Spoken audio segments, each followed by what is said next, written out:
sedikit saya akan terangkan kelebihan dan kekurangannya mesin melting styrofoam ini. Kelemahannya adalah satu, bila bahan baku itu kondisi basah. Kalau basah, styrofoam itu meleleh dengan suhu yang sudah ditentukan.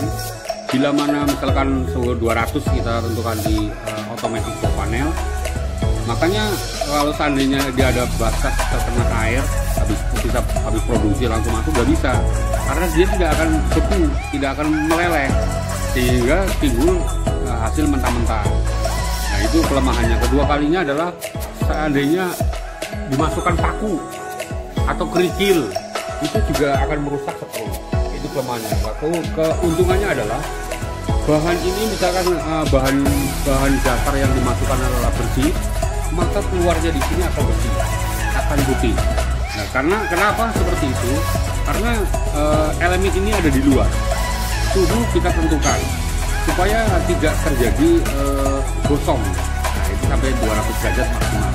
Dia akan meleleh, mencair. Tapi kalau mau kurang dari itu juga bisa ditentukan di otomatis, ada setelan otomatis heaternya, sehingga mau temperatur berapa, tapi kita tentukan di 200 supaya dia hasilnya benar-benar leleh gitu. Ada yang suka setengah matang, ya tinggal dikurangin saja.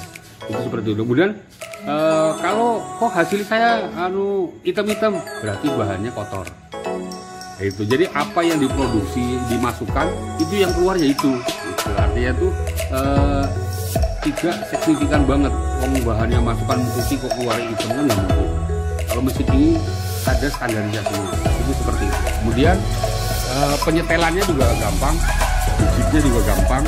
Itu tinggal ini ada resepnya, ya kan, mau setel berapa. Ini setel di 200, nanti tak terangkan sedikit cara penyetelannya.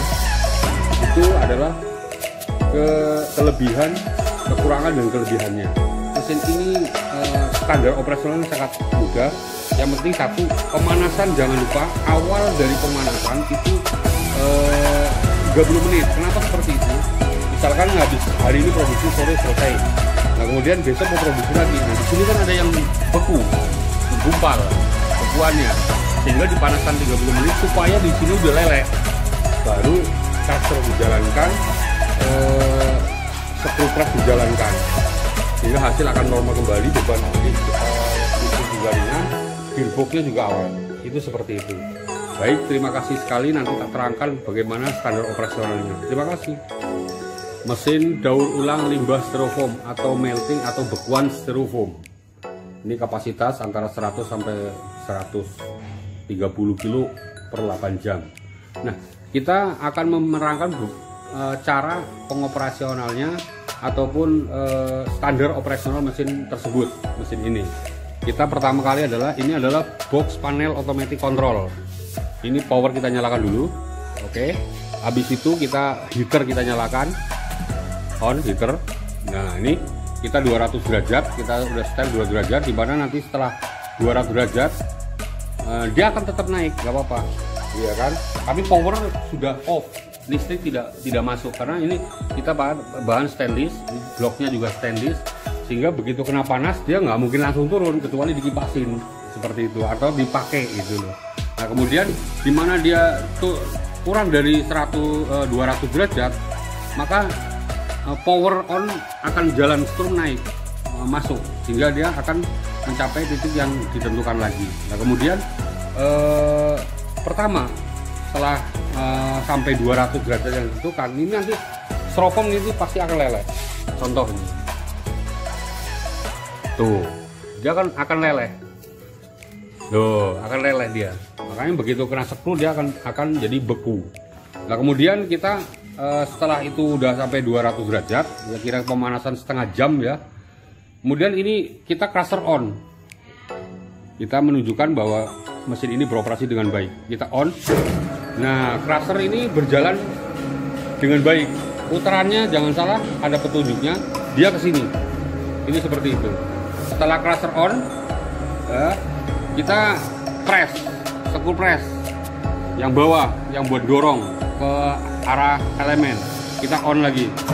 Nah, baru kita boleh produksi. Kemudian jangan lupa setiap pagi ini dikasih oli ya, karena ini kan heater panas akan merambat, maka kira-kira sendok aja lah olinya setiap pagi aja cukup untuk bearing corners di sini itu biar aman, biar awet, itu seperti itu. Jangan lupa ini ya, saya lingkarin RPM-nya harus ke sini, tidak boleh ke sana ya kan. Kemudian dia akan terjadi pelumatan jika awet mesinnya. Kemudian untuk crushernya sendiri dia sistemnya udah sangat teruji sehingga aman.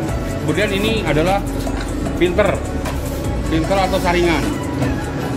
Nah, ini saya bikin kuat sekali sehingga tidak mungkin akan skru macet ya kan. Kemudian yang saya wanti-wanti kenapa jangan sampai paku ataupun kerikil-kerikil masuk ke dalam sehingga akan menjadikan barang ini rusak.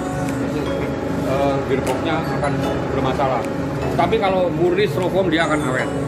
Kemudian satu yang sangat menjadikan kelemahan daripada mesin ini adalah styrofoam itu titik didihnya adalah di sekitar 180 190, maka di sini saya setting di 200. Kalau seandainya styrofoam itu kena air, kena hujan ya kan, atau habis produksi, sebaiknya dijemur dulu.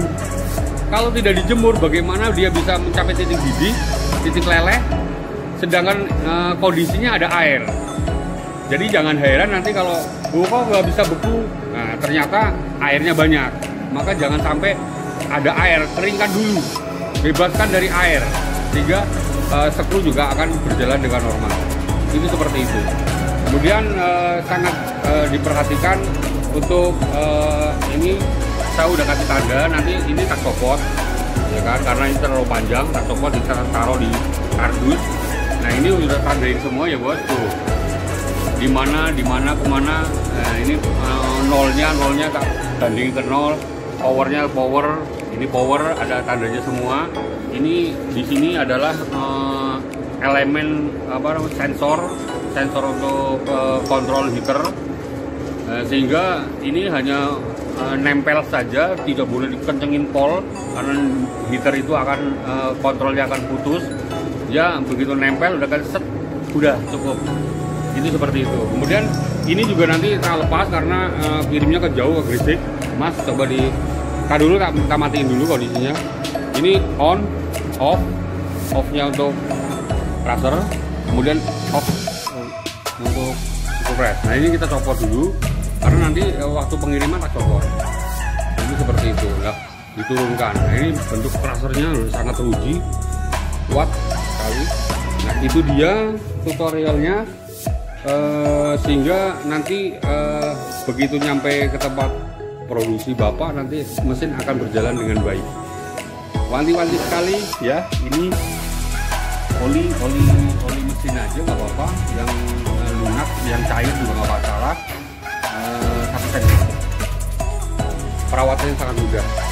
Yang penting tidak ada batu ataupun besi yang masuk ke dalam. Oke, terima kasih.